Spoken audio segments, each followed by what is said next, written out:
करने चाहिए। वहीं पे law of inertia of large number कहता है कि large the size of sample likely the result B more accurate, यानी कि जितना बड़ा आपका सैंपल साइज होगा उतना ही एरर कम होगा, एक्यूरेट होगा जो भी रिजल्ट आएगा। ये law of inertia of large number कहता है। नेक्स्ट है और law of inertia of large number को हम प्रिंसिपल ऑफ स्टेबिलिटी या फिर मास डेटा भी कहते हैं। Principal of stability of mass data याद रखिएगा कि स्टैटिस्टिकल रेगुलरिटी में क्या होता है कि हम सैंपल जो सेलेक्ट कर रहे हैं वो पॉपुलेशन रिप्रेजेंट करना चाहिए। Law of inertia of large number कहता है कि आपका साइज सैंपल साइज इतना बड़ा होना चाहिए कि रिजल्ट जो है जितना ज्यादा बड़ा होगा उतना अच्छा एक्यूरेट रिजल्ट आपका आएगा। और law of inertia of large number को हम principle of stability of mass data भी कहते हैं। Both law of sample investigation are based on, तो जो भी आपने देखा लॉ ऑफ स्टैटिस्टिकल रेगुलरिटी और law of inertia of large number, ये दोनों लॉ किस पे डिपेंड करते हैं? थ्योरी ऑफ प्रोबेबिलिटी पे, थ्योरी ऑफ मोटिवेशन पे, थ्योरी ऑफ स्टैटिस्टिक्स पे, या फिर ऑप्शन डी ऑल। तो करेक्ट ऑप्शन है थ्योरी ऑफ प्रोबेबिलिटी। दोनों ही लॉ जो है वो थ्योरी ऑफ प्रोबेबिलिटी पे बेस्ड है। Which one is not the type of non random sampling technique? आपको बताना है कि नीचे दिए ऑप्शन में से कौन सा नॉन रैंडम सैंपलिंग टेक्निक है। सैंपलिंग टेक्निक क्या होता है? सैंपलिंग टेक्निक यानी कि पॉपुलेशन में से आप सैंपल कैसे चूज कर रहे हो, तो उसके बहुत सारे टेक्निक होते हैं। तो उसमें से एक नॉन रैंडम सैंपलिंग टेक्निक है। तो नीचे दिए ऑप्शन में से कौन सा नहीं है? Quota sampling, convenience sampling, systematic sampling या फिर स्नोफॉल। तो यहाँ पे जो नॉन रैंडम सैंपलिंग टेक्निक नहीं है वो है systematic sampling. Quota sampling, convenience sampling और स्नोफॉल, ये तीनों ही नॉन रैंडम सैंपलिंग होते हैं। लेकिन सिस्टमैटिक सैंपलिंग क्या होता है? रैंडम सैंपलिंग होता है। तो आप यहाँ पे देख सकते हैं सैंपलिंग मेथड। तो दो टाइप के मेथड होते हैं, प्रोबेबिलिटी और नॉन प्रोबेबिलिटी। प्रोबेबिलिटी में simple random, systematic, stratified, cluster, ये प्रोबेबिलिटी सैंपलिंग टेक्निक है। वहीं पे नॉन प्रोबेबिलिटी सैंपलिंग टेक्निक है कन्वीनियंस, कोटा, जजमेंट, स्नोबॉल, ये सब क्या है? Non probability sampling technique. फिर नेक्स्ट है lottery system is the method of. Lottery system किस चीज का मेथड है? सिंपल रैंडम सैंपलिंग का, स्ट्रेटिफाइड रैंडम सैंपलिंग का, सिस्टमैटिक सैंपलिंग का, फिर मल्टी स्टेज रैंडम सैंपलिंग का। तो करेक्ट ऑप्शन है लॉटरी सिस्टम का simple random sampling. Simple random sampling में हम लॉटरी मेथड अपनाते हैं। जैसे कि आप कहीं से भी लॉटरी का होता है तो वहाँ पे सबके नाम की पर्ची कट जाती है, फिर उसमें से रैंडमली जो है किसी का निकाल देते हैं, उसको लॉटरी सिस्टम कहते हैं। Heterogeneous group are classified into homogeneous group and then randomly sample is chosen refers to. तो कौन से सैंपलिंग टाइप में टेक्निक में पहले हेट्रोजेनियस ग्रुप होता है, उसमें से हम जो होमोजेनियस ग्रुप बनाते हैं, फिर उसमें से रैंडमली सैंपल चूज करते हैं। तो किस में होता है? करेक्ट ऑप्शन है ऑप्शन भी स्ट्रेटिफाइड रैंडम सैंपलिंग। इसमें स्टेटा बनाते हैं, वो स्टेटा होमोजेनियस होता है, फिर समय से हम रैंडमली सैंपल चूज करते हैं। When data collected is pass through one statistical method, organisation, classification, tabulation, computation etcetera are called. जब कोई डेटा कलेक्ट किया जाता है और उसको हम जब किसी स्टैटिस्टिकल मेथड के द्वारा पास कराते हैं, ऑर्गेनाइजेशन करते हैं, उसको क्लासिफाई करते हैं, टेबुलेशन करते हैं, कंप्यूटेशन करते हैं, तो क्या कहलाता है? Raw data, process data, unorganised data, फिर पर्सनल डेटा। तो ऐसे डेटा को जिसमें हमने उसको जो है क्लासिफाई किया, टेबुलेशन किया, कंप्यूटेशन किया, स्टैटिस्टिक मेथड भी लगाया है, तो उसको कहते हैं वी प्रोसेस डेटा। वहीं पर अगर इसमें नहीं किया होता, सीधे कलेक्ट किया, कलेक्ट करके लाके हम यूज करें, तो उसको कहते हैं रॉ डेटा कहते हैं। रॉ डेटा क्या होता है? ओरिजिनल डेटा, फिर अनऑर्गेनाइज्ड डेटा, यानी कि हमने अभी सिर्फ कलेक्ट किया, उसको ऑर्गेनाइज नहीं किया, उस पर कोई मेथड, कोई कैलकुलेशन नहीं किया है। जब कोई मेथड अप्लाई कर लेते हैं, कोई स्टैटिस्टिकल टूल अप्लाई कर लेते हैं, उसको ऑर्गेनाइज कर लेते हैं, कंप्यूट करते हैं, क्लासिफाई करते हैं, तो वो प्रोसेस हो जाता है। नेक्स्ट है the person who help the investigator in investigation is known as. तो ऐसा पर्सन जो कि इन्वेस्टिगेशन में इन्वेस्टिगेटर की हेल्प करता है, उसको क्या कहते हैं? यानी कि एक तरीके से रिसर्चर को डेटा कलेक्शन में हेल्प करता है, तो उसको क्या कहते हैं? एनुमरेटर, सर्चर, रिसर्चर, या फिर ऑप्शन डी नन। तो उसको कहते हैं ऑप्शन ए एनुमरेटर। एनुमरेटर एक पर्सन होता है जो कि रिसर्चर को डेटा कलेक्शन में हेल्प करता है। Schedule is filled by, schedule किसके द्वारा फिल्ड किया जाता है? तो डेटा कलेक्शन का टेक्निक होता है, जैसे क्वेश्चनर हो गया, इंटरव्यू हो गया, तो इसी तरीके से शेड्यूल होता है। शेड्यूल कौन फिल करता है? एनुमरेटर, रिसर्चर, रिस्पोंडेंट, या फिर ऑल, सभी लोग। तो करेक्ट ऑप्शन है शेड्यूल एनुमरेटर फिल करता है। देखिए सेंसर जब हम सबसे डेटा, जैसे कि आप जनगणना होती है, तो वहाँ पे क्या होता है कि हम जब डेटा आपसे लिया जाता है, तो जो डेटा लेने, जो जनगणना करने आता है, वो आपसे पूछता है और वो खुद ही भरता है, आपको नहीं देता फॉर्म भरने को, वो खुद ही आपसे सारी चीज पूछ के फिल करता है, तो उसको कहते हैं एनुमरेटर। तो शेड्यूल जो फिल करते हैं वो एनुमरेटर फिल करते हैं।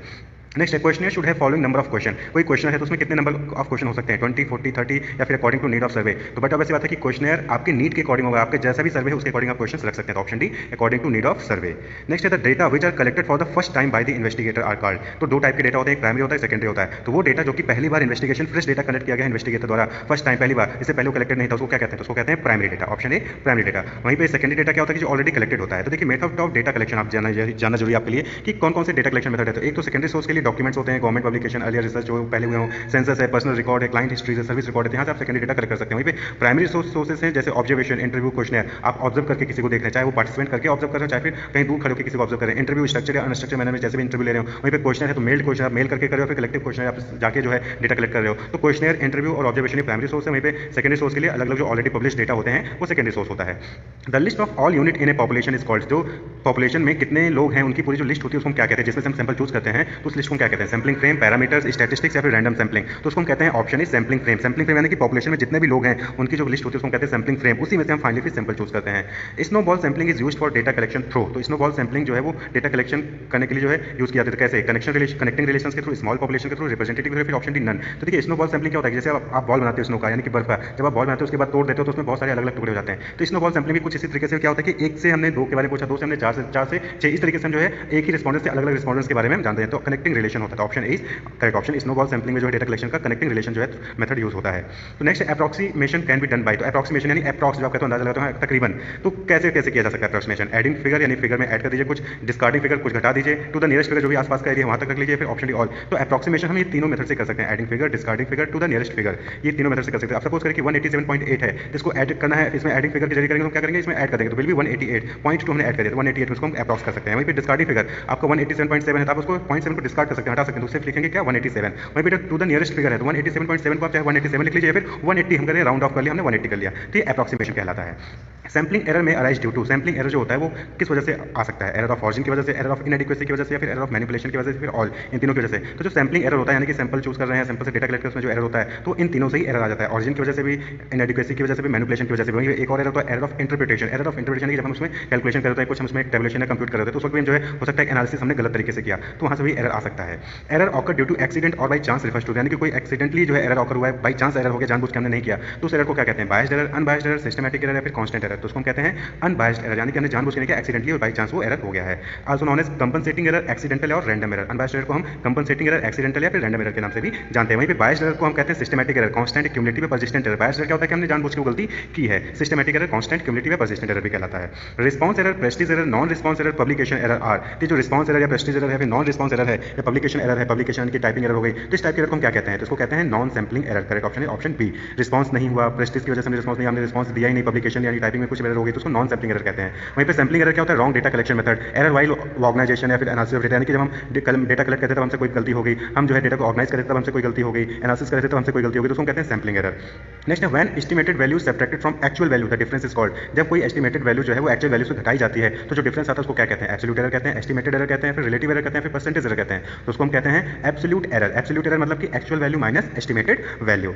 रिलेटिव एरर क्या कहलाता है, actual value divided by absolute error divided by estimated error. Relative error क्या होता है, absolute error divided by estimated error. वहीं पे परसेंटेज एरर क्या होगा, जो रिलेटिव एरर है इनटू 100 कर दीजिए वो आपका हो जाएगा परसेंटेज एरर। रिलेटिव एरर क्या होता है, absolute error divided by estimated error, उसी में इनटू 100 कर दिए तो परसेंटेज एरर आ जाएगा। इस systematic step by step procedure following logical process of reasoning called. तो आपको बताना है कि नीचे दिए ऑप्शन में से एक्सपेरिमेंट, ऑब्जर्वेशन, डिडक्शन या फिर साइंटिफिक मेथड किसमें जो है step by step procedure follow किया जाता है सिस्टमैटिकली, और लॉजिकल प्रोसेस ऑफ रीजनिंग जो है फॉलो किया जाता है। तो आपने देखा होगा कि रिसर्च क्या है, systematic and scientific search for pertinent information. तो सिस्टमैटिक और साइंटिफिक दोनों है। तो साइंटिफिक मेथड में क्या होता है कि हर चीज सिस्टमैटिक तरीके से की जाती है, स्टेप बाय स्टेप जो है एक्टिविटीज जो है परफॉर्म की जाती है, एक्सपेरिमेंट किए जाते हैं और लॉजिकल रीजनिंग के साथ किए जाते हैं। तो यहाँ पे करेक्ट ऑप्शन क्या हो जाएगा, ऑप्शन डी साइंटिफिक मेथड, जहाँ पे step by step procedure follow की जाती है और logical process of reasoning follow किया जाता है। नेक्स्ट है an essential criterion for scientific study is. तो किसी भी साइंटिफिक स्टडी के लिए एसेंशियल क्राइटेरिया क्या है, बिलीफ होना, वैल्यू होना, ऑब्जेक्टिविटी होना, फिर सब्जेक्टिविटी होना। तो किसी भी साइंटिफिक स्टडी के लिए ऑब्जेक्टिव का होना जरूरी है, तो option C objectivity is the correct option. Reasoning from general to particular is called, यानी कि जनरल से पार्टिकुलर की तरफ जब आप जाते हो तो उसको क्या कहते हैं, इंडक्शन, डिडक्शन, ऑब्जर्वेशन, एक्सपीरियंस। इसको कहते हैं ऑप्शन बी डिडक्शन। जनरल से जब पार्टिकुलर की तरफ जाते हो तो आप इसको डिडक्शन कहते हैं। देखिए होता क्या है, दो टाइप की रीजनिंग होती है, इंडक्टिव रीजनिंग और deductive reasoning.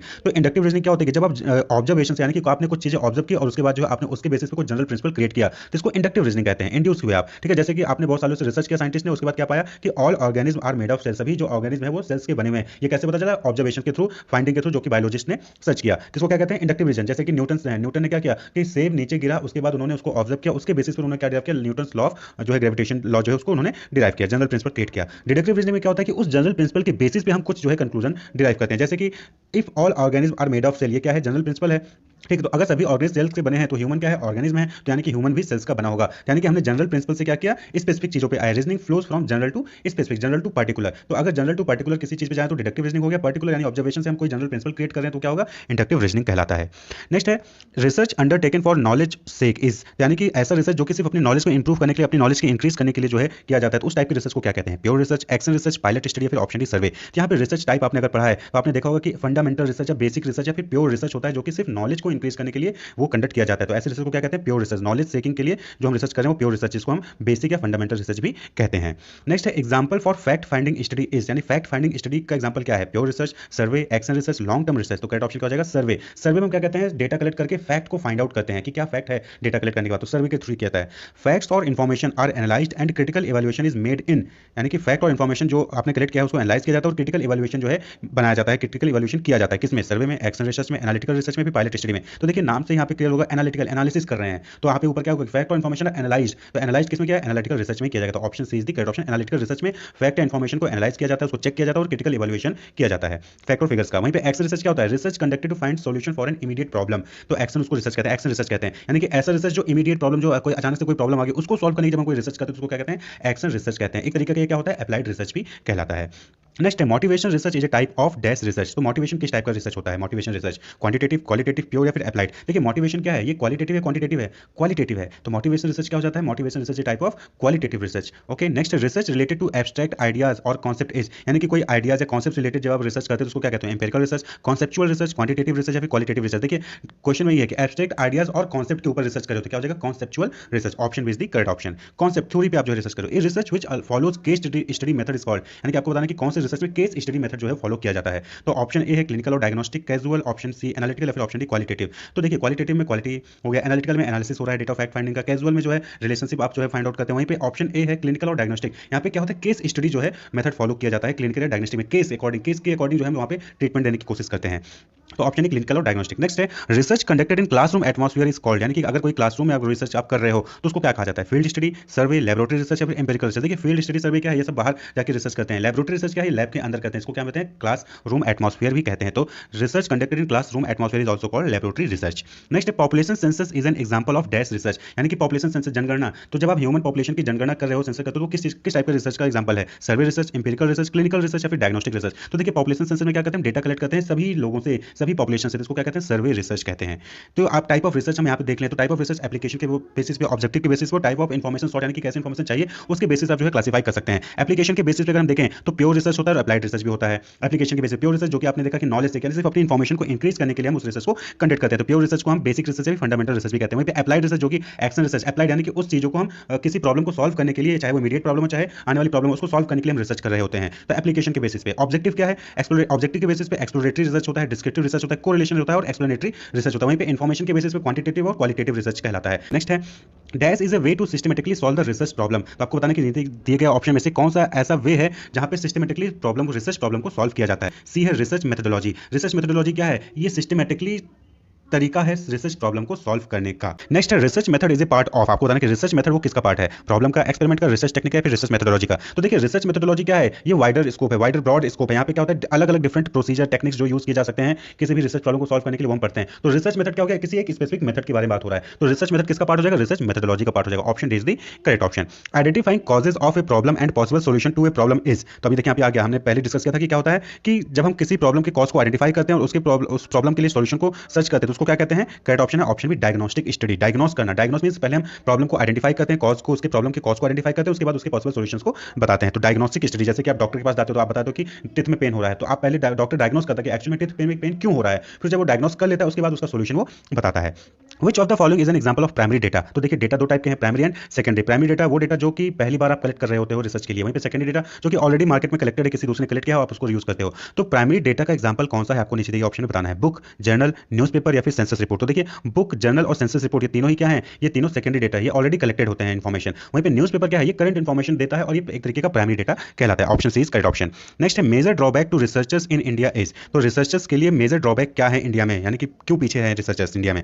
Lack of sufficient number of universities की कमी है, lack of sufficient research guides की कमी है, लैक ऑफ सफिशिएंट फंड की कमी है, पैसे की कमी है, या फिर lack of scientific training research, यानी साइंटिफिक ट्रेनिंग रिसर्च में उसकी कमी है। तो देखिए नंबर ऑफ यूनिवर्सिटीज बहुत है इंडिया में, गाइड्स भी बहुत हैं, फंड्स भी बहुत हैं, यूजीसी है, यूनिवर्सिटी ग्रांट कमीशन, अक्सर जो है एआईसीटी होगी, ये सब जो है स्टेट गवर्नमेंट की तरफ से, यूनिवर्सिटीज की तरफ से फंड्स प्रोवाइड किए जाते हैं रिसर्च करने के लिए। लेकिन साइंटिफिक ट्रेनिंग जो है रिसर्च में, ये बहुत ही इसकी कमी है, जिसकी वजह से अभी भी रिसर्चर्स इंडिया में पीछे कहीं ना कहीं रह जाते हैं। तो option D is the correct option, lack of scientific training in research. Next है ICSSR, ये कुछ फुल फॉर्म यहाँ पे आपको याद होना चाहिए। ICSSR का क्या फुल फॉर्म होता है? तो Indian council for social science research, जो कि स्टैब्लिश हुआ था 1969 में। तो ICSSR Indian council for social science research. इसी तरीके से यूजीसी क्या होता है? यूनिवर्सिटी ग्रांट कमीशन, यूजीसी जहां से आपके BA BSc BCom ये सारे कोर्सेज जो हैं अप्रूव्ड होते हैं। नेक्स्ट है JRF क्या होता है? जूनियर रिसर्च फेलोशिप, ये PhD यानी रिसर्च करने के लिए यूनिवर्सिटी ग्रांट कमीशन यूजीसी की तरफ से फेलोशिप दी जाती है, यानी कि पैसे दिए जाते हैं कि आप रिसर्च करके PhD यानी डॉक्टर फिलॉसफी आप कंप्लीट करिए। नेक्स्ट है dash is the first step of research process. Research process का पहला स्टेप कौन सा है आपको बताना है। तो रिसर्च प्रोसेस आपने पढ़ा होगा डिटेल में कि रिसर्च प्रोसेस में कौन कौन से स्टेप्स होते हैं, आइए पहले उसको देख लेते हैं। तो रिसर्च प्रोसेस आप यहाँ पे देख सकते हैं, ये सारे स्टेप्स हैं रिसर्च प्रोसेस के। तो सबसे पहले क्या होता है? Define research problem. जो रिसर्च प्रॉब्लम है पहले उसको डिफाइन करते हैं, सेलेक्ट करते हैं। उसके बाद हम रिव्यू द लिटरेचर, यानी कि लिटरेचर को रिव्यू करते हैं कि जो ऑलरेडी कॉन्सेप्ट्स और थ्योरीज हैं, जो ऑलरेडी रिसर्च फाइंडिंग्स हैं किसी दूसरे की हैं, उसको रिव्यू करते हैं, उसको चेक करते हैं। फिर हम रिसर्च हाइपोथेसिस को फॉर्मुलेट करते हैं, फिर रिसर्च डिजाइन क्रिएट करते हैं, यानी कि सैंपल साइज क्या होगा, टेक्निक क्या होगा, डेटा कैसे कलेक्ट करना है, ये सारी चीजें हम यहाँ पे देखते हैं। उसके बाद डेटा को कलेक्ट कर लेते हैं, यानी एग्जीक्यूशन का पार्ट हो गया। फिर जो डेटा कलेक्ट करते हैं उसको एनालाइज करते हैं, एडिटिंग, टैबुलेशन, क्लासिफिकेशन, उसमें कोडिंग, डिकोडिंग, उसके बाद जो है एनोवा टेस्ट है, हाइपोथेसिस टेस्टिंग, साइड टेस्ट करते हैं, एनालाइज करते हैं। उसके बाद फिर हम इंटरप्रेट करते हैं, रिपोर्ट प्रिपेयर प्रिपेयर करते हैं रिपोर्ट, जो है आपका जो लास्ट यूनिट है रिपोर्ट बनाना, रिपोर्ट फॉर्मेट, तो हम रिपोर्ट तैयार करते हैं और उसके बेसिस पे फिर हम डिसीजंस मेकिंग किए जाते हैं, फिर फीडबैक प्रोवाइड किए जाते हैं। तो ये जो है आपके सामने रिसर्च प्रोसेस का स्टेप्स है। Define the research problem, review the literature, research hypothesis formulate करना, research design, then collect the data, analyse the data and interpret and report the findings. तो क्वेश्चन है dash is the first step of research process, यानी research process का पहला step क्या होता है। तो आपने पूरा रिसर्च प्रोसेस देखा, तो उसमें पहला स्टेप क्या था, डिफाइनिंग द प्रॉब्लम, यानी कि selection of a problem. Option D is the correct option, selection of a problem. Next question है a question which require a solution is. तो सॉल्यूशन, ऐसा क्वेश्चन जिसके लिए सॉल्यूशन चाहिए वो क्या हो सकता है, ऑब्जर्वेशन होगा, प्रॉब्लम होगा, डेटा होगा, फिर एक्सपेरिमेंट होगा। बट वैसे प्रॉब्लम होगा, प्रॉब्लम यानी कि क्वेश्चन जिसका हमें सॉल्यूशन चाहिए, तो option B is the correct option. Next है converting a question into researchable problem is called, यानी कि किसी क्वेश्चन को जब आप उसको रिसर्चेबल प्रॉब्लम, यानी कि ऐसा प्रॉब्लम क्रिएट करते हो जिसके ऊपर रिसर्च किया जा सके, क्वेश्चन को आपने कन्वर्ट कर दिया ऐसे प्रॉब्लम में जिसके ऊपर रिसर्च किया जा सके, तो इसको क्या कहते हैं, सॉल्यूशन, एग्जामिनेशन, प्रॉब्लम फॉर्मुलेशन या फिर प्रॉब्लम सॉल्विंग। इसको कहते हैं प्रॉब्लम फॉर्मुलेट करना, क्वेश्चन को अपने रिसर्चेबल प्रॉब्लम में कन्वर्ट किया, यानी कि प्रॉब्लम को बनाया, फॉर्मुलेट किया। तो option C is the problem formulation. Next है the first step in formulating a problem, यानी कि पहला स्टेप किसी भी प्रॉब्लम को फॉर्मुलेट करने के लिए क्या होगा, statement of the problem, gathering of data, measurement या फिर सर्वे। तो जब आप किसी भी क्वेश्चन को प्रॉब्लम में फॉर्मुलेट करते हैं, प्रॉब्लम को फॉर्मुलेट कर रहे होते हैं, तो पहला स्टेप क्या हो जाएगा, statement of the problem. Problem को पहले स्टेट करिए, उसको बताइए कि प्रॉब्लम है क्या। Option is the correct option. तो अब यहाँ पे हम पहले देख लें कि फॉर्मुलेशन ऑफ प्रॉब्लम में कौन कौन से स्टेप होते हैं। तो नॉर्मली 5 स्टेप्स होते हैं फॉर्मुलेशन ऑफ ए प्रॉब्लम में। प्रॉब्लम को जो फॉर्मुलेट करते हैं, बनाया जाता है प्रॉब्लम को, तो उसमें जो रिसर्चेबल प्रॉब्लम में, तो उसमें 5 स्टेप इन्वॉल्व होते हैं। पहला स्टेप होता है जो आपने देखा, statement of the problem, problem को स्टेट करिए कि क्या है प्रॉब्लम। फिर understanding nature of problem, problem का नेचर क्या है उसको अंडरस्टैंड करिए, समझिए। Then survey the available literature, यानी कि उस प्रॉब्लम से रिलेटेड जितने भी लिटरेचर सर्वे हैं, यानी कि ऑलरेडी जो मार्केट में डॉक्यूमेंट्स अवेलेबल हैं या फिर कोई ऑलरेडी उसके ऊपर रिसर्च किया जा चुका है, तो उसको आप जो है सर्वे करिए, उसके बारे में पढ़िए। फिर उसके बाद ideas develop, ideas through discussion करके आइडियाज डेवलप करिए उस प्रॉब्लम से related, and then refresh the research problem. फिर उस प्रॉब्लम को रिफ्रेश करिए दोबारा से अपने वर्ड्स में, उसको नए तरीके से उसको स्टेट करिए, उसको बताइए, फॉर्मुलेट करिए। तो ये 5 स्टेप होते हैं फॉर्मुलेशन ऑफ ए प्रॉब्लम में। तो पहला स्टेज क्या रहेगा, स्टेटमेंट ऑफ द प्रॉब्लम, दूसरा understanding the nature of problem, तीसरा survey the available literature, then develop idea through discussion, and then last is rephrasing the research problem. Next question है in the formulation of the problem we need to give a. जब हम कोई भी problem formulate कर रहे होते हैं तो हमें क्या देना चाहिए, टाइटल, इंडेक्स, बिब्लियोग्राफी या कॉन्सेप्ट। तो देखिए इंडेक्स, बिब्लियोग्राफी या कॉन्सेप्ट ये क्या है, रिसर्च मेथोडोलॉजी की रिसर्च रिपोर्ट के पार्ट होते हैं। टाइटल यानी कि किसी भी प्रॉब्लम को फॉर्मुलेट करना है तो बट ऑब्वियस बात है उसको एक नाम देना होता है, तो हम क्या देंगे, ऑप्शन ए टाइटल, नाम देंगे।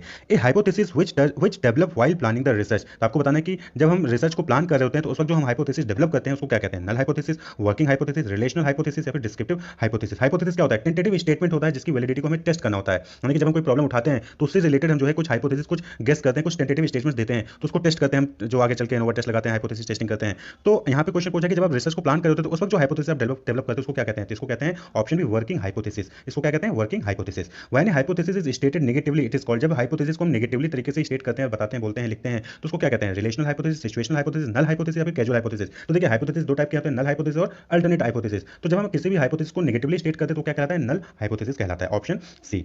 The first variable dash is variable. तो आपको जो पहला वेरिएबल, 2 टाइप के वेरिएबल होते हैं, इंडिपेंडेंट और डिपेंडेंट वेरिएबल। तो जो पहला वेरिएबल होता है वो किस टाइप का वेरिएबल होता है, एब्स्ट्रैक्ट, डिपेंडेंट, इंडिपेंडेंट या फिर सेपरेट। तो करेक्ट ऑप्शन क्या हो जाएगा, ऑप्शन सी इंडिपेंडेंट वेरिएबल कहलाता है। वहीं पे जो सेकंड वेरिएबल होता है वो क्या होता है, डिपेंडेंट वेरिएबल होता है। नल मींस क्या होता है, नल मींस 0, 1, मेनी या फिर नन ऑफ दिस। तो नल का मतलब क्या होता है, जीरो, नथिंग, नल, नील है। Next question in testing hypothesis the common error is, यानी कि जब भी हाइपोथेसिस टेस्टिंग की जाती है तो कॉमन एरर क्या आते हैं, टाइप 1 एरर होता है, टाइप 1 और टाइप 2 एरर होते हैं, या फिर टाइप 2 होता है कि सिर्फ, या फिर option D none of this. तो जब भी हाइपोथेसिस टेस्टिंग होती है तो 2 टाइप की एरर नॉर्मली जो है रिसर्चर्स कमिट करते हैं, तो वो होता है टाइप 1 और type 2 error. Option B is the correct option. Type 1 type 2 error होता क्या है, देखिए टाइप 1 एरर मतलब कि तब आता है जब researcher reject the null hypothesis when it is true, यानी कि जब नल हाइपोथेसिस ट्रू होता है और रिसर्चर उसको रिजेक्ट कर देता है, उसको एक्सेप्ट नहीं करता उस हाइपोथेसिस को, क्योंकि वो ट्रू था फिर भी उसको एक्सेप्ट नहीं किया, तो उस टाइप के एरर को हम क्या कहते हैं, type 1 error. The probability of committing a type 1 error is called the significance level, यानी कि टाइप 1 एरर को कमिट करने की क्या प्रोबेबिलिटी है उसके लेवल को क्या कहते हैं, सिग्निफिकेंस लेवल कहते हैं, और इसको डिनोट करते हैं अल्फा से। This probability is also called alpha and is often denoted by alpha. तो नल हाइपोथेसिस जब सही होता है और उसको रिजेक्ट कर दिया जाता है रिसर्चर द्वारा, उसको एक्सेप्ट नहीं किया जाता है,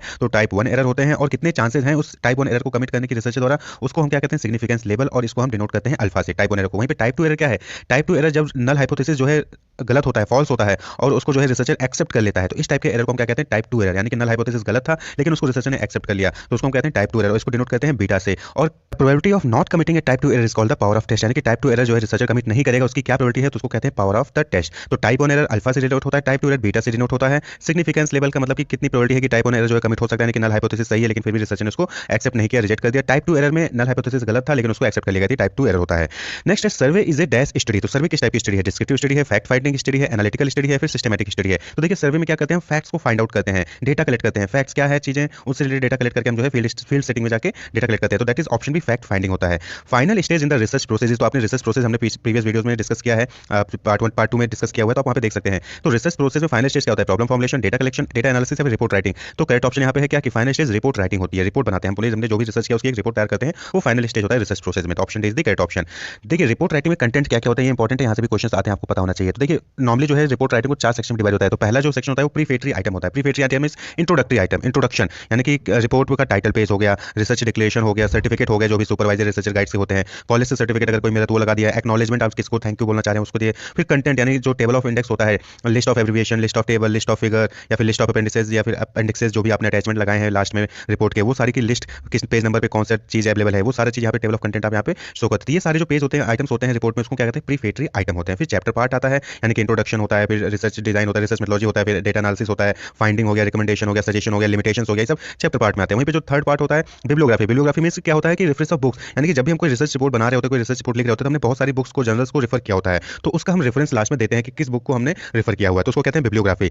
फिर आता है अपेंडिसेस या फिर अपेंडिक्सेस। देखिए स्पेलिंग आप ध्यान रखिएगा, तो दोनों में से कोई से पूछे तो मतलब सेम होता है। तो अपेंडिसेस मतलब क्या होता है कि आप लास्ट में क्या करते हो, रिपोर्ट के क्वेश्चन जो आपने यूज किया उसका एक सैंपल लगा देते हो, कोई वर्किंग पेपर है, वर्किंग नोट है आपने वो लगा दिया, किसी कंपनी का बैलेंस शीट आपने यूज किया तो उसको आपने लास्ट में लगा देते हो। जो भी एक्स्ट्रा अटैचमेंट होते हैं रिपोर्ट को सपोर्ट करने के लिए वो हम कहाँ लगाते हैं? अपेंडिसेस या अपेंडिक्सेस में लास्ट में रिपोर्ट के लगता है। तो प्रीफेटरी आइटम, फिर चैप्टर पार्ट यानी कि introduction, research methodology, analysis, data analysis हो गया, फाइंडिंग्स, कंक्लूजन, लिमिटेशन, ये सारे चीज चैप्टर पार्ट में हो गया। फिर बिब्लियोग्राफी जहाँ पे रेफरेंसेस और बुक्स जर्नल्स के नाम होते हैं, लिस्ट होती है, वहीं पे जो अटैचमेंट्स होते हैं एक्स्ट्रा वो अपेंडिसेस या अपेंडिक्सेस में आते हैं। तो कुछ इस तरीके से देखिए आपका फॉर्मेट होगा। तो सबसे पहला पेज क्या होगा? Title page. फिर आपका जो है लेटर जो भी आपने ट्रांसमिटर है, टेबल ऑफ कंटेंट है, list of table, graph, appendices, exhibits है, फिर एग्जीक्यूटिव समरी आता है, फिर इंट्रोडक्शन पेज आता है, फिर रिसर्च डिजाइन आपका पूरा आ जाएगा कि आपने क्या स्केलिंग टेक्निक कौन सा है, क्वेश्चन कैसे किया, डेटा कलेक्शन क्या किया है, प्राइमरी डेटा है, सेकेंडरी डेटा, ये सारी चीजें आप वहाँ पे देंगे। फिर डेटा एनालिसिस होता है, मेथोडोलॉजी कौन सा यूज किया आपने, हाइपोथेसिस टेस्टिंग कैसे की है, फिर उसका रिजल्ट आता है, लिमिटेशंस होते हैं, कंक्लूजन और रिकमेंडेशंस होती है, फिर लास्ट में क्या आती है आपकी बिब्लियोग्राफी और अपेंडिसेस। अपेंडिसेस में क्वेश्चन हो गया, स्टैटिस्टिकल आउटपुट हो गया, कोई लिस्ट हो गई, ठीक है, कोई बैलेंस शीट हो गई, वो आप लगा सकते हैं। इस तरीके से इसका फॉर्मेट होता है, तो आपको याद रखना होगा।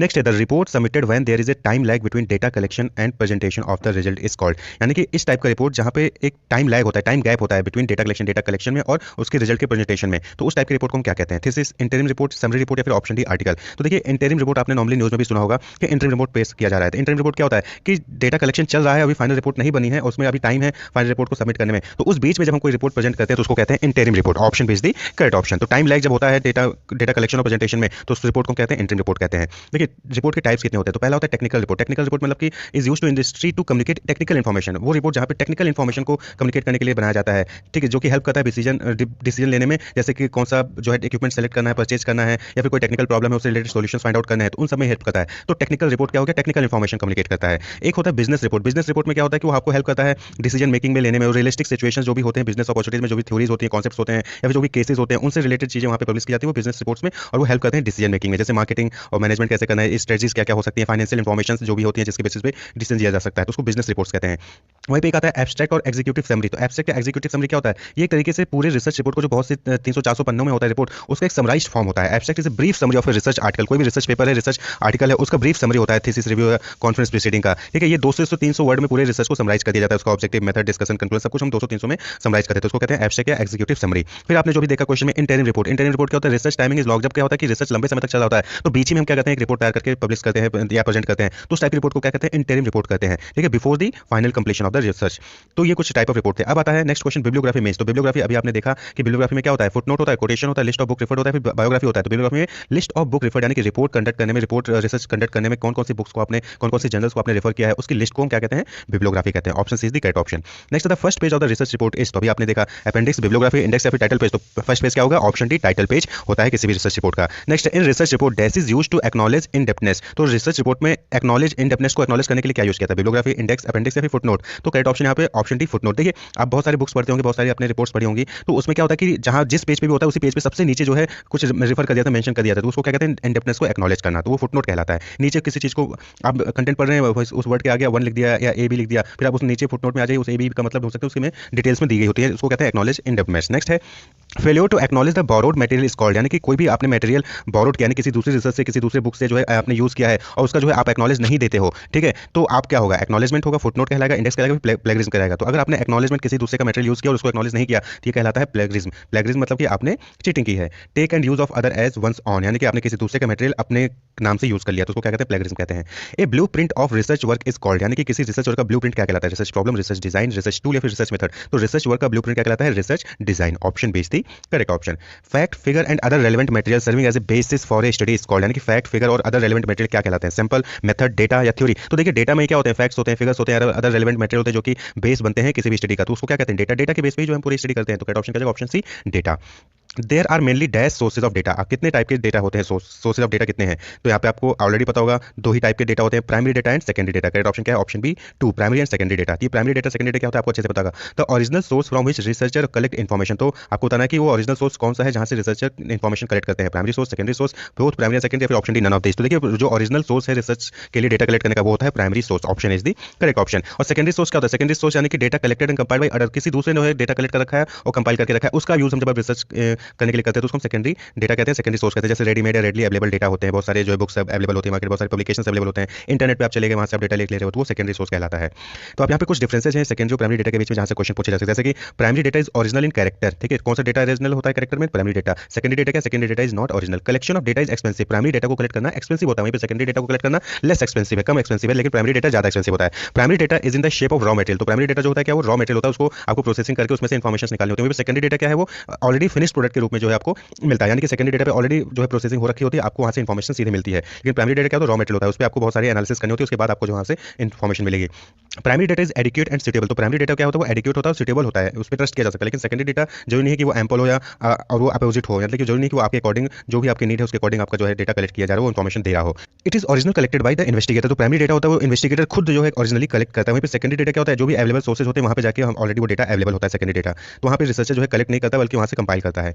नेक्स्ट है the data related to human beings are called, यानी ह्यूमन बींग से रिलेटेड अगर कोई डेटा है तो उसको क्या कहते हैं, territorial data, organisational data, peripheral data, या फिर ऑप्शन डी डेमोग्राफिक डेटा। तो करेक्ट ऑप्शन क्या है, option D demographic data. Territorial data क्या होता है, जियोग्राफिक या जियोफिजिकल कैरेक्टरिस्टिक्स होती है, data related to geophysical characteristics उसको क्या कहते हैं, territorial data. And instrument used in method is called, यानी किसी रिसर्च मेथड में आप कोई इंस्ट्रूमेंट यूज करें तो उसको क्या कहते हैं, सैंपल, टेक्निक, टूल या फिर मेथड। तो करेक्ट ऑप्शन क्या हो जाएगा, कोई इंस्ट्रूमेंट है जिससे यूज कर रहे हो आप रिसर्च मेथड में तो उसको कहते हैं टूल, टूल का यूज करते हैं हम, इंस्ट्रूमेंट को टूल कहते हैं। मेथड क्या होता है, द वे और mode of gathering data, method क्या तरीका, किस तरीके से हम जो है आप डेटा कलेक्ट कर रहे हो, वो मेथड कहलाता है। नेक्स्ट है in a dash observation researcher is a part of observation, आपको बताना है कि नीचे दिए गए कौन से ऑप्शन में से रिसर्चर जो है ऑब्जर्वेशन का पार्ट होता है, ठीक है, कौन से ऑब्जर्वेशन में, नॉन पार्टिसिपेंट ऑब्जर्वेशन में, पार्टिसिपेंट ऑब्जर्वेशन में, स्ट्रक्चरल ऑब्जर्वेशन में, अनस्ट्रक्चर्ड ऑब्जर्वेशन में। तो करेक्ट ऑप्शन यहाँ पे क्या है, पार्टिसिपेंट ऑब्जर्वेशन में। सीधा सीधा क्वेश्चन पूछा है कि रिसर्चर पार्ट होता है ऑब्जर्वेशन का, तो पार्टिसिपेंट ऑब्जर्वेशन में होता है। वहीं पे नॉन पार्टिसिपेंट ऑब्जर्वेशन क्या होगा, researcher stand apart and does not participate, यानी कि रिसर्चर अलग खड़ा होता है, वो पार्टिसिपेट नहीं करता है, ऑब्जर्व करता है सिर्फ, लेकिन खुद पार्टिसिपेट होकर ऑब्जर्वेशन करता है तो पार्टिसिपेंट ऑब्जर्वेशन कहलाता है। Observation of an event personally by the observation observer is, कोई भी ऑब्जर्वेशन जब पर्सनली ऑब्जर्वर खुद ऑब्जर्व करता है तो उसको क्या कहते हैं, इनडायरेक्ट, डायरेक्ट, कंट्रोल या फिर अनकंट्रोल्ड। करेक्ट ऑप्शन क्या है, डायरेक्ट ऑब्जर्वेशन, यानी कि जो रिसर्चर है वो पर्सनली जो है ऑब्जर्व कर रहा है तो उसको डायरेक्ट ऑब्जर्वेशन कहते हैं। Camera, tape recorder, video tape etcetera are devices of observation, तो ऑब्जर्वेशन में दो तरीके होते हैं, या तो पर्सनली जो है डायरेक्टली इन्वॉल्व होते हैं या फिर किसी टूल्स का, टेक्निक का, मशीनरी का यूज करते हैं। तो camera, tape recorder, video tape का यूज करके जब आप ऑब्जर्वेशन कर रहे होते हैं तो उसको क्या कहते हैं, casual devices of observation, mechanical devices of observation, technical devices of observation या फिर मैनुअल डिवाइसेस ऑफ ऑब्जर्वेशन। तो देखिए कैमरा, टेप रिकॉर्डर, वीडियो क्या है, ये मैकेनिकल चीजें हैं, इलेक्ट्रॉनिक चीजें, मैकेनिकल कह लेते हैं इसको, ठीक है। तो ये क्या होता है, option B mechanical device of observation. Next है a two way systematic conversation between an investigator and respondent is called, यानी कि टू वे सिस्टमैटिक कन्वर्सेशन जहां पे इन्वेस्टिगेटर और रिस्पोंडेंट के बीच में कम्युनिकेशन होता है तो उसको क्या कहते हैं, ऑब्जर्वेशन, शेड्यूल, इंटरव्यू, सिमुलेशन। तो यहाँ पे करेक्ट ऑप्शन क्या हो जाएगा, बट ऑब्वियस बात है इन्वेस्टिगेटर और रिस्पोंडेंट के बीच में टू वे कम्युनिकेशन हो रही है, क्या कहलाता है, interview. Option C is the correct option. Simulation क्या होता है, सिमुलेशन एक आप जो है इमेजरी सिचुएशन क्रिएट करते हैं, इमेजरी, और उसमें जो है एक्ट करते हैं, सिमुलेशन नकली इन्वायरमेंट क्रिएट करने के तरीके से, ठीक। Interview with detail standardised schedule is called, यानी कि पूरा स्टैंडर्डाइज तरीके से जब आप कोई इंटरव्यू कंडक्ट करते हैं तो उसको क्या कहते हैं, clinical interview, structural interview, group interview, फिर डायरेक्ट इंटरव्यू। तो स्टैंडर्डाइज तरीके से एक स्टैंडर्ड होता है, वेल डिफाइंड फॉर्मेट होता है, कैसे कैसे क्वेश्चन पूछने, कैसे कैसे इंटरव्यू कंडक्ट किया जाएगा, तो उसको क्या कहते हैं, स्ट्रक्चरल इंटरव्यू, स्ट्रक्चर होता है, स्टैंडर्डाइज्ड। नेक्स्ट क्वेश्चन है interview which required proving is called, proving मतलब क्या होता है कि किसी भी चीज के बारे में इन डेप्थ जाके नॉलेज गेन करना, डीपली जो है नॉलेज गेन करना, रिसर्च करना, इन्वेस्टिगेट करना, तो प्रूविंग कहलाता है। तो इंटरव्यू व्हिच रिक्वायर प्रूविंग, यानी कि ऐसा इंटरव्यू जहां पे डेप्थ नॉलेज चाहिए होता है आपको, उसको क्या कहेंगे, तो करेक्ट ऑप्शन क्या हो जाएगा, आपको ऑप्शन बी सीधा सीधा दिख रहा है, तो option B is depth interview. तो प्रूविंग यानी कि इंक्वायरिंग क्लोजली इनटू समथिंग, बहुत ही डीप में जाके किसी चीज के बारे में इंक्वायर करना। नेक्स्ट है N example of non personal method of data collection is, तो नॉन पर्सनल जहां पे पर्सनली जो रिसर्चर इन्वॉल्व नहीं होता डेटा कलेक्शन में, उसको क्या कहते हैं, इंटरव्यू, ग्रुप इंटरव्यू, शेड्यूल या फिर टेलीफोनिक इंटरव्यू। देखिए इंटरव्यू चाहे वो ग्रुप इंटरव्यू चाहे शेड्यूल होते, तीनों में जो है रिसर्चर को खुद जो है डेटा कलेक्ट करना होता है, लेकिन टेलीफोनिक इंटरव्यू में वहाँ पर्सनली जो है कॉन्टैक्ट करने की जरूरत नहीं होती, वो टेलीफोन पे जो है पर्सनली कॉन्टैक्ट कर लेता है। तो option D is the correct option, non personal method data collection is telephonic interview. The friendly relationship between interviewer and respondent is called, यानी कि जो फ्रेंडली रिलेशनशिप होता है इंटरव्यूअर में और रिस्पोंडेंट में, यानी रिसर्चर और रिस्पोंडेंट में, तो उसको क्या कहते हैं? मोरल, मैनेजमेंट, रिपोर्ट या कंक्लूजन। तो यहाँ पे करेक्ट ऑप्शन का जाएगा रिपोर्ट। फ्रेंडली रिलेशनशिप को क्या कहते हैं? रिपोर्ट। ऑप्शन सी रिपोर्ट, यानी कि close and harmonious relationship between the interviewer and respondent. A method of collecting primary data in which a number of individual with a common interest interact is called, यानी कि method of collecting primary data collection का method है, यानी कि एक हो गया interview हो गया, ठीक है, नीचे दिए ऑप्शन में से इंटरव्यू, तो ये इंटरव्यू हो गया। Which a number of individual with a common interest, यानी कि जब आप एक कॉमन इंटरेस्ट से जुड़े जो लोग हैं उनको एक ग्रुप में कर लेते हो, तो उस टाइप को हम क्या कहेंगे? तो करेक्ट ऑप्शन का जाएगा कॉमन इंटरेस्ट के लोग एक साथ इंटरव्यू कर रहे होते हैं, क्या जाएगा? Group interview. Option D group interview. Telephonic interview नहीं होगा, क्लिनिकल इंटरव्यू नहीं होगा, फोकस भी नहीं होगा, ग्रुप इंटरव्यू जाएगा। क्यों? क्योंकि आप कॉमन लोगों को एक साथ रख के उनसे डेटा कलेक्ट कर रहे हो। Next, sending question to respondent with request to complete and return by post is called, यानी कि आप क्वेश्चन से डेटा कलेक्ट कर रहे हो और क्वेश्चन जो है किसी रिस्पोंडेंट को बाय पोस्ट आप सेंड कर रहे हो, उससे बोलो कि आप कंप्लीट करके भेज दे, तो क्या कहलाएगा? मेल सर्वे, इंटरव्यू, ऑब्जर्वेशन पैनल। तो बट ऑब्वियसली बात है, यहाँ पे क्वेश्चन आपको आपने भेजा, उसके बाद उसको कंप्लीट करके उसको बाय पोस्ट आप भेजने के लिए वापस कह रहे हो, तो इसको क्या कहते हैं? ऑप्शन ए मेल सर्वे कहते हैं इसको। जब आप बाय पोस्ट जो है क्वेश्चन को भेजे तो क्वेश्चन रिस्पोंडेंट क्वेश्चन को फिल करके बाय पोस्ट आपको वापस भेज देता है। शेड्यूल इज फिल्ड बाय, तो शेड्यूल कौन फिल करता है? तो ये क्वेश्चन हमने ऑलरेडी शायद रिपीट हुआ है, फर्स्ट पार्ट में ये ऑलरेडी है। तो शेड्यूल कौन फिल करता है? Enumerator. Option B is the correct option, जो कि रिसर्चर को हेल्प करता है डेटा कलेक्शन में।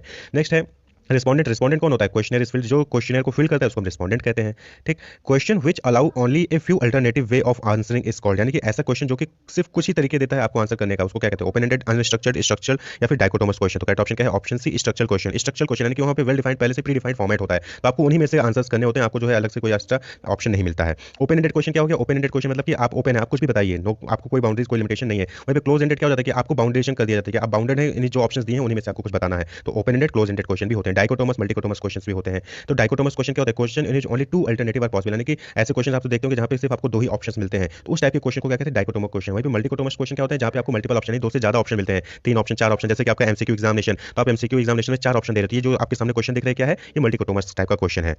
नेक्स्ट है the question which by its content, structure और wording leads to respondent in the direction of certain answer is called, यानी कि कुछ कभी-कभी क्या होता है कि ऐसे कुछ क्वेश्चंस होते हैं जो कोई आपको आंसर की तरफ लीड करते हैं, ठीक है। जैसे कि यही क्वेश्चन क्या कर रहा है? लीड कर रहा है कि आपको बता रहा है कि हाँ ये आंसर हो सकता है, तो लीड कर रहा है, यानी कि क्या क्वेश्चन आंसर हो जाएगा? Factual question, opinion question, leading question, structural question. तो करेक्ट ऑप्शन क्या जाएगा? Option C leading. तो बहुत सारे कभी-कभी क्वेश्चन ऐसे होते हैं जो कि आपको आंसर की तरफ ढकेलते हैं, तो उस टाइप के क्वेश्चन को क्या कहते हैं? Leading question.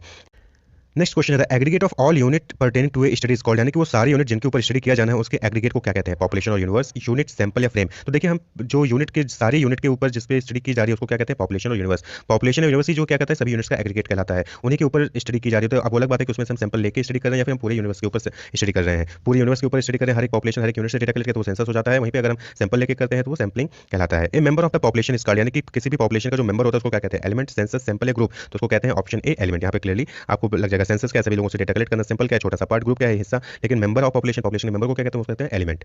Probability sampling is otherwise called, probability sampling को हम दूसरे नाम से किस नाम से जानते हैं? Multiple choice, univariate analysis, random sampling या फिर बाईवेरिएट एनालिसिस। तो प्रोबेबिलिटी सैंपलिंग को हम क्या कहते हैं? ऑप्शन बी यूनिवेरिएट एनालिसिस भी कहते हैं। यूनिवेरिएट एनालिसिस यानी कि जहां पे सिर्फ किसी एक फैक्टर का हम चेंज करते हैं उसका इफेक्ट देखते हैं। Univariate analysis describing the distribution of a single variable by using statistical method या टूल। तो किसी सिंगल वेरिएबल को हम डिस्क्राइब करते हैं, जैसे कि mean, median, mod, dispersion, range, quartile, standard deviation, skewness, kurtosis, ये कुछ स्टैटिस्टिकल टूल्स हैं जिसका यूज किया जाता है यूनिवेरिएट एनालिसिस में, ठीक। इसी तरीके से आप देखते होंगे बाईवेरिएट एनालिसिस। बाईवेरिएट एनालिसिस क्या होता है? जहां पे दो वेरिएबल्स की एनालिसिस की जाती है स्टैटिस्टिकल मेथड का यूज करके, उनके बीच में एम्पिरिकल रिलेशनशिप को डिटरमाइन किया जाता है।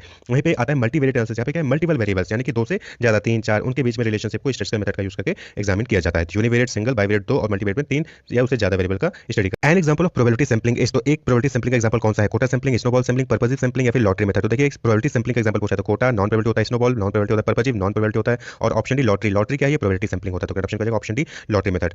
नेक्स्ट है in which sample population is divided into different strata and sample is taken from different strata. तो आपको बताना है कि वो कौन सा सैंपलिंग टेक्निक है जहां पे जो पॉपुलेशन उसको हम अलग अलग स्ट्रेटा यानी कि ग्रुप में डिवाइड कर देते हैं, फिर हर ग्रुप से जो है हम डेटा कलेक्ट जो है सैंपल कलेक्ट कर लेते हैं। तो उसको क्या कहते हैं? Quota sampling, snowball sampling, stratified sampling या फिर पर्पसिव। तो देखिए स्ट्रेटा वर्ड यूज हुआ है और कौन सा ऑप्शन में स्ट्रेटा है? Stratified, option C. तो option C is the correct option, stratified sampling. Stratified sampling में क्या होता है कि हम जो पॉपुलेशन होता है उसको अलग अलग होमोजेनियस ग्रुप में डिवाइड कर देते हैं और फिर हर होमोजेनियस ग्रुप से हम सैंपल कलेक्ट कर लेते हैं, तो उसको कहते हैं स्ट्रेटिफाइड सैंपलिंग। एक टाइप का रैंडम प्रोबेबिलिटी सैंपलिंग का टेक्निक है। नेक्स्ट है स्नोबॉल सैंपलिंग। क्या होता है? तो देखिए स्नोबॉल सैंपलिंग क्या होता है कि एक technique of building up a list of sample of special population by using initial set of member as informant. यानी कि स्नोबॉल क्या होता है? आपने बर्फ का गोला देखा होगा, तो उसको जब आप फेंकते हो तो उसमें से अलग अलग टुकड़े निकल के आ जाते हैं, यानी एक रिस्पॉन्डेंट से दो के पास पहुंचते हो, उन दोनों से आप बोलोगे कि आप किसी और का रेफरेंस हो तो वो तीसरे का रेफरेंस देते हैं, फिर चौथे का रेफरेंस देते हैं। इसे आप रेफरेंशियल टेक्निक भी कहा जाता है स्नोबॉल सैंपलिंग का, कि एक दूसरे से एक से पहुंचे उससे दूसरे के पास पहुंचे डेटा कलेक्ट करने, उससे तीसरे के पास पहुंच के डेटा कलेक्ट करने, स्नोबॉल सैंपलिंग कहलाता है। Drawing a sample from each stratum in the proportion to latter share in the total population is called. तो आपको बताना है कि जब आप सैंपल ड्रॉ करते हो किसी स्ट्रेटम से प्रोपोर्शन में, यानी कि हर स्ट्रेटम यानी ग्रुप, हर ग्रुप से आप सेम प्रोपोर्शन में डेटा सैंपल कलेक्ट कर रहे हो, तो उसको क्या कहते हैं? तो देखिए सिंपल सा सीधा है कि सेम प्रोपोर्शन में बात कर रहा है, तो क्या हो जाएगा? Proportionate stratified sampling. हर स्ट्रेटा से सेम प्रोपोर्शन में आप डेटा कलेक्ट करते हो, तो प्रोपोर्शनल स्ट्रेटिफाइड सैंपलिंग। वहीं पे डिसप्रोपोर्शनेट स्ट्रेटिफाइड सैंपलिंग क्या होगा? जब आप अलग अलग स्ट्रेटा से सेम प्रोपोर्शन में डेटा नहीं कलेक्ट हो, किसी से ज्यादा सैंपल ले रहे हो, किसी से कम सैंपल ले रहे हो, तो उसको कहते हैं डिसप्रोपोर्शनेट सैंपलिंग कहते हैं। Selecting sample unit in just a hit and miss fashion is called. तो हिट एंड मिस यानी कि लगा लगा नहीं तो नहीं लगा, कोई बात नहीं। तो इस टाइप के जब आप सैंपल चूज करते हो उसको क्या कहते हैं? इसको कहते हैं ऑप्शनिक, कन्वीनियंस और एक्सीडेंटल सैंपलिंग, यानी कि अपनी सुविधा के हिसाब से जब आप पाए तो मिला नहीं तो नहीं मिला, तो इस टाइप की सैंपलिंग को क्या कहते हैं? एक्सीडेंटल। नेक्स्ट है office editing and that's are two type of editing in research. तो आपको बताना है कि रिसर्च में जो एडिटिंग होती है दो टाइप की होती है। एक तो हो गया ऑफिस एडिटिंग, दूसरा कौन सा होता है? Lab editing, field editing, classroom editing या फिर बुक एडिटिंग। तो करेक्ट ऑप्शन क्या है? Field editing. एक तो ऑफिस में बैठ के एडिट कर सकते हो या फिर आप फील्ड में जब वहाँ पे डेटा कलेक्ट करो वहीं पे एडिट कर सकते हो, तो दो टाइप का रिसर्च एडिटिंग होता है। देखिए नॉर्मली जब हम एनालिसिस करते हैं डेटा का तो हम उसको चार चीजें परफॉर्म करते हैं। फोर इंपॉर्टेंट स्टेज होते हैं डेटा को प्रोसेस करने के लिए। पहले एडिटिंग करते हैं, एडिटिंग यानी कि कोई भी एरर है उसको हटाने की कोशिश करते हैं, फिर उसको कोडिंग करते हैं, देन क्लासीफाई करते हैं अलग अलग ग्रुप में, और फिर उसको टेबुलेशन यानी टेबल फॉर्म में उसको प्रेजेंट करते हैं। तो एडिटिंग, कोडिंग, क्लासिफिकेशन, टेबुलेशन, चार इंपॉर्टेंट है डेटा को प्रोसेस करने में। नेक्स्ट है असाइनिंग न्यूमरल और other symbol to the categories और रिस्पॉन्स कॉल्ड, यानी कि जब आप किसी कैटेगरी को या किसी रिस्पॉन्स को नंबर या कोई दूसरा सिंबल जो है असाइन करते हो, एलोकेट करते हो, तो उसको क्या कहते हैं? एडिटिंग कहते हैं, कोडिंग कहते हैं, ट्रांसक्रिप्शन कहते हैं, फिर टेबलेट आइकन कहते हैं। तो अभी आपने देखा कि कैटेगरीज या रिस्पॉन्स को हम क्या कहते हैं? कुछ नंबर दे रहे हैं, कुछ सिंबल दे रहे हैं, उसको क्या कहते हैं? मतलब कोडिंग, कोड दे रहे हैं एक तरीके से। क्या है? कोड। ये इस कोड से हम इस कैटेगरी को पहचानेंगे, इस कोड से हम इस रिस्पॉन्स को पहचानेंगे, तो कोडिंग कहलाता है। Summarising raw data and displaying them on compact statistical table for analysis called. देखिए टेबल में जो है सारे डेटा को समराइज कर रहे हो, डिस्प्ले कर रहे हो, तो इसको क्या कहलाएगा? करेक्ट ऑप्शन का ऑप्शन है टेबुलेशन, टेबल में। नेक्स्ट है a researcher divide the population into PG, graduate and 10+2 student and using the random digit table he select some of them from each, this is technically called. तो क्या करेगा कि एक researcher है उसने सारे जो पॉपुलेशन उसको डिवाइड कर दिया पोस्ट ग्रेजुएट, ग्रेजुएट और 10+2 स्टूडेंट्स में, और फिर जो है रैंडमली जो है डिजिट टेबल से जो है वो सेलेक्ट कर ले रहा है सभी में से। तो ये कौन सा टेक्निक यूज कर रहा है? Stratified random sampling, representative sampling या फिर नन ऑफ दिस। तो देखिए पहली चीज तो क्या किया उसने? पॉपुलेशन को स्टेटा यानी कि ग्रुप में डिवाइड कर दिया, फिर उसमें से रैंडमली जो है सैंपल्स चूज कर लेता है, ये क्या कहलाता है? स्ट्रेटिफाइड रैंडम सैंपलिंग कहलाता है। ठीक। नेक्स्ट है a researcher divide his population into certain groups and fix the size of sample from each group is called. Researcher क्या करता है? पॉपुलेशन को सर्टेन ग्रुप में डिवाइड कर रहा है और फिर सभी ग्रुप में से एक फिक्स अमाउंट का सैंपल जो है वो चूज कर रहा है, तो इसको क्या कहेंगे? स्ट्रेटिफाइड कोटा, क्लस्टर या फिर option D all of the क्या कहलाता है? Quota sampling. यानी कि उसने क्या किया? ग्रुप डिवाइड कर लिया, फिर फिक्स कर दिया कि इस ग्रुप से 10 लोग, इस ग्रुप से 20 लोग, इस ग्रुप से 30 लोग, तो इसको क्या कहते हैं? कोटा सैंपलिंग कहते हैं ये। नेक्स्ट है a researcher select only 10 member as a sample from the total population of 5000 and consider it good because, यानी कि कोई रिसर्चर है वो 5000 में से खाली 10 ही मेंबर उसने चूज किया है सैंपल के तरीके से और वो समझ रहा है कि गुड है। क्यों? उसको ऐसा क्यों लग रहा है? Because he was a good researcher, क्योंकि वो अच्छा रिसर्चर है।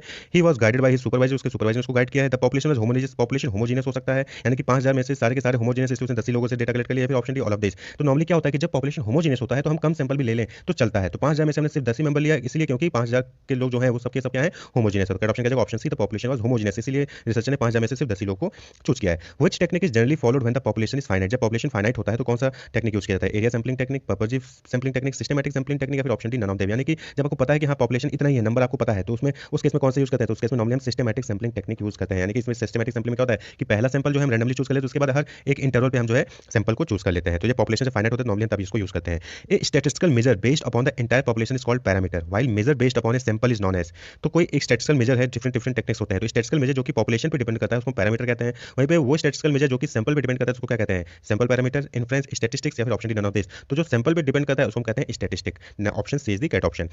नेक्स्ट है the final result of a study will be more accurate if the sample drawn is. तो जो फाइनल रिजल्ट है वो ज्यादा एक्यूरेट होगा अगर सैंपल ड्रॉ किया हो गया randomly, fix by quota, representative the population या फिर ऑप्शन डी पर्पज। तो सैंपल कैसा होगा कि जो फाइनल रिजल्ट है वो एक्यूरेट होगा? जब हम सैंपल को रैंडमली लिए होंगे, जब हम सैंपल को फिक्स कोटा के थ्रू लिए होंगे, या फिर सैंपल जो है वो रिप्रेजेंटेटिव होगा पॉपुलेशन का या फिर पर्पजिव सैंपल होगा। तो करेक्ट ऑप्शन क्या हो जाएगा? देखिए सैंपल नॉर्मली हम लेते क्या है कि सैंपल ऐसा होना चाहिए जो आपकी पॉपुलेशन को रिप्रेजेंट करे। ठीक है, पॉपुलेशन को रिप्रेजेंट करे एक्यूरेटली, तो हमारा जो रिजल्ट होगा वो भी एक्यूरेट होगा। तो करेक्ट ऑप्शन क्या है? Option C, representative to the population. Sample कैसे ड्रॉ किया उससे मतलब नहीं है, वो सेकेंडरी मैटर, लेकिन सैंपल आपका रिप्रेजेंटेटिव होना चाहिए पॉपुलेशन का, वो ज्यादा इंपॉर्टेंट मैटर है। Next, which of the following is non probability sampling. नीचे दिए ऑप्शन में कौन सा नॉन प्रोबेबिलिटी सैंपल टेक्निक है? Quota sample, simple random sample, purposive sample या फिर option D A and C. तो नॉन प्रोबेबिलिटी देखिए सिंपल रैंडम सैंपल क्या है? ये प्रोबेबिलिटी सैंपलिंग टेक्निक है, लेकिन कोटा सैंपल और पर्पजिव सैंपल क्या है? नॉन प्रोबेबिलिटी सैंपलिंग टेक्निक है। तो करेक्ट ऑप्शन क्या है? Option D A and C. Next है एरिया, यानी कि cluster sampling technique is used when. तो एरिया या फिर क्लस्टर सैंपलिंग टेक्निक कब यूज करते हैं? Population is scattered and large size of the sample is to be drawn. जब पॉपुलेशन स्कैटर्ड होता है, बिखरा हुआ था, और लार्ज साइज ऑफ सैंपल जो हमें चूज करना है। Option B population is heterogeneous, population जो है हेटेरोजेनियस यानी कि होमोजेनियस नहीं है, अलग अलग लोग हैं उस पॉपुलेशन में। या फिर option C long service needed, लंबा समय तक जो है सर्वे चलेगा। या फिर option D A and C. तो एरिया यानी क्लस्टर सैंपलिंग हम कब यूज करते हैं? जब हम पॉपुलेशन स्कैटर्ड हो, बिखरा हो, और large size of sample choose करें और लॉन्ग सर्वे रिक्वायर्ड होगी, तो उस केस में हम कहते हैं एरिया क्लस्टर सैंपलिंग यूज करते हैं, यानी कि हम एरिया वाइज चूज कर लेते हैं, इस एरिया से डेटा कलेक्ट करेंगे, इस एरिया से डेटा कलेक्ट करेंगे। नेक्स्ट है all causes non sampling error except, यानी कि नॉन सैंपलिंग एरर जो है नीचे दिए ऑप्शन में से सभी नॉन सैंपलिंग एरर होते हैं, लेकिन एक नॉन सैंपलिंग एरर नहीं, वो क्या है? वो सैंपलिंग एरर होता है। तो कौन सा ऑप्शन करेक्ट है? Faulty tool of measurement, inadequate sample, non responsive, defect in data collection. देखिए faulty tool of measurement, inadequate sample, non responsive क्या होते हैं, ये जो है सैम्पलिंग नॉन सैम्पलिंग एरर होते हैं। लेकिन जो डिफेक्ट इन डेटा कलेक्शन होता है, डेटा कलेक्शन के वक्त ही हमने डिफेक्ट कर दिया, गलती कर दी, तो वो सैम्पलिंग एरर कहलाता है। All causes non sampling error except, तो यहाँ पूछा था कि कौन सा नॉन सैम्पलिंग एरर नहीं है, तो डिफेक्ट इन डेटा कलेक्शन ये सैम्पलिंग एरर होता है, नॉन सैम्पलिंग एरर नहीं होता है। लेकिन faulty tool of management, इनएडिक्वेट sample, non responsive क्या है, नॉन सैम्पलिंग एरर है। A research problem is feasible only when, कोई रिसर्च प्रॉब्लम फिजिबल हो गया, यानी कि उस पर रिसर्च किया जा सकता है कब, इट इज रिसर्चेबल, जब वो रिसर्चेबल होता है। It is new and something to knowledge, ये नया होता है और कुछ नया नॉलेज ऐड करता है। It has utility and relevance, उस रिसर्च प्रॉब्लम का यूटिलिटी है, इसको यूज किया जा सकता है, जो भी फाइंडिंग आएगा और रेलेवेंस होता है, रेलेवेंट होता है सिचुएशन से। या फिर option D all of this, तो करेक्ट ऑप्शन क्या है यहाँ पे, ऑल ऑफ दिस ही होगा। क्यों? क्योंकि रिसर्च प्रॉब्लम फिजिबल तभी होगा जब वो रिसर्चेबल होगा, उसको रिसर्च किया जा सकता है, वो कुछ नया नॉलेज देगा और उसकी यूटिलिटी भी, उसका यूजफुलनेस भी होगा। तो option D is the correct option. Next है the validity and reliability of a research will be at stake when, यानी कि किसी भी रिसर्च की वैलिडिटी और रिलायबिलिटी जो होती है वो खतरे में होगी कब। The author who is the source of information is biased, incompetent और डिसऑनेस्ट, जब ऑथर जो है सोर्स ऑफ इन्फॉर्मेशन जो होगा ऑथर का वो बायस्ड होगा और इनकम्पिटेंट होगा और डिसऑनेस्ट होगा, यानी सही नहीं होगा। The incident was reported after a long period of time from that of its occurrence, यानी कि जो कोई घटना घटी है उसके बहुत दिनों बाद उसके बारे में आप रिपोर्ट कर रहे हो। The researcher himself is not competent enough to draw logical conclusion, researcher खुद ही कम्पिटेंट नहीं है कि वो लॉजिकल कंक्लूजन ड्रॉ कर सके। या फिर option D all of the above, तो वैलिडिटी और रिलायबिलिटी रिसर्च का खतरे में कब होगी, करेक्ट ऑप्शन क्या हो जाएगा, ऑप्शन तीनों ही केस में क्या है कि रिसर्च जो है ना वैलिड होगा ना रिलायबल होगा, उस पर ट्रस्ट नहीं किया जा सकता। तो यहाँ पे option D all of the above हो जाएगा। अगर रिसर्चर डिसऑनेस्ट है, बायस्ड है, इनकम्पिटेंट है, ठीक है, और लंबे समय का गैप पीरियड आ गया है, तो उस केस में रिसर्च जो है वो वैलिड ना रिलायबल होगा ना वैलिड होगा। Next seeing a very big rally it was reported that JD will win the election, the conclusion was based on, यानी कि किसी रिसर्चर ने देखा कि बहुत ज्यादा भीड़ है किसी रैली में, तो उसके बेसिस पर उसने ये डिसीजन दे दिया कि जेडी जो एक पार्टी है वो जीत जाएगी इलेक्शन। इसको किस टाइप का सैम्पलिंग कहेंगे, random sampling, cluster sampling, systematic sampling, फिर पर्पसिव सैम्पलिंग। देखिए क्लस्टर यानी एरिया, यहाँ पे क्या किया हमने देखा कि इस एरिया में बहुत सारे, इस ग्रुप में बहुत सारे लोग हैं, बहुत सारे ज्यादा लोग हैं इस रैली में, तो हमने क्या किया उसके बेसिस पे डिसीजन दे दिया कि जेडी इलेक्शन जीत जाएगा, तो क्या कहलाता है, क्लस्टर सैम्पलिंग कहलाता है।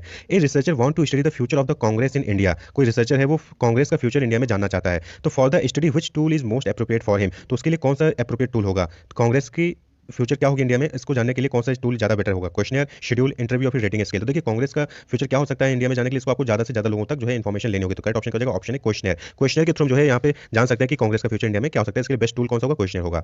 Bibliography given in a research report, तो जो बिब्लियोग्राफी रिसर्च रिपोर्ट में दी होती है वो क्या करती है, helps those interested in further research and studying the problem from another angle, makes the report authentic, या फिर option C both and B, या फिर option D none of the above. तो जो बिब्लियोग्राफी होती है बट ऑब्वियस बात है वो हेल्प करती है दूसरे लोगों को रिसर्च करने में और इस प्रॉब्लम को दूसरे नजरिए से, दूसरे एंगल से पढ़ने में। वहीं पे रिसर्च जो आपने किया है वो ऑथेंटिक है, इसके लिए भी हम जो है बिब्लियोग्राफी में जो है अलग अलग रेफरेंसेस देते हैं। तो यहाँ पे क्या हो जाएगा option C both A and B, दोनों में ही रिसर्च बिब्लियोग्राफी जो है हेल्प करता है। तो यहाँ पे करेक्ट ऑप्शन क्या हो जाएगा